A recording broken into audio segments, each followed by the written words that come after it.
நம்ம தமிழகத்தில் மட்டும் வித்தியாசமான விஷயங்கள்லாம் நடக்குங்க. அதாவது பார்த்திங்கன்னா, தெரு ஓரத்தில் காய்கறி விற்கிறவங்க, பானிபூரி கடைக்காரங்க, ஏன் கிளி ஜோசியம் பார்க்குறவங்க, பூம் பூம் மாட்டுக்காரரு எல்லாருமே டிஜிட்டல் பேமெண்ட் யூஸ் பண்ணுறாங்க. ஆனால் நம்ம தமிழக அரசாங்கம் கஜானாவே நம்பி இருக்கிற ஒரே துறை டாஸ்மார்க். ஆனால் அந்த டாஸ்மார்க்கில் இதுனா வரைக்கும் டிஜிட்டல் பேமெண்ட் இல்லை. இதெல்லாம் கூட இன்னொரு பெரிய விஷயம், ஆயிரக்கணக்கான பஸ் ஓடுற டிஎன்எஸ்டிசியில் உங்களுக்கு டிஜிட்டல் பேமெண்ட் கிடையாது. சில்லறை எண்ணி கொண்டு போய் கொடுத்தா மட்டும்தான் டிக்கெட்டே கிடைக்கும். அப்படி இந்த மாதிரி ஒரு மக்களுக்கு சுலபமாக இல்லாத விஷயங்களை நம்ம சுலபமாக மாற்றுறதுக்காக தான் மக்கள் உங்களை தேர்ந்தெடுத்து ஆட்சியாளராக உட்கார வச்சுருக்காங்க. நீங்கள் இதெல்லாம் மாற்றி கொஞ்சம் டிஜிட்டல் பேமெண்ட்டில் என்னென்ன தீர்வு பண்ணால் இதெல்லாம் மாற்ற முடியும் அப்படிங்கிறத கொண்டு வரலாமே.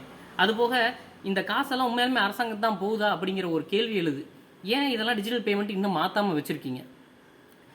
உலகத்திலேயே இந்தியர்கள் தான் அதிகமாக டிஜிட்டல் பேமெண்ட் யூஸ் பண்ணுறாங்க.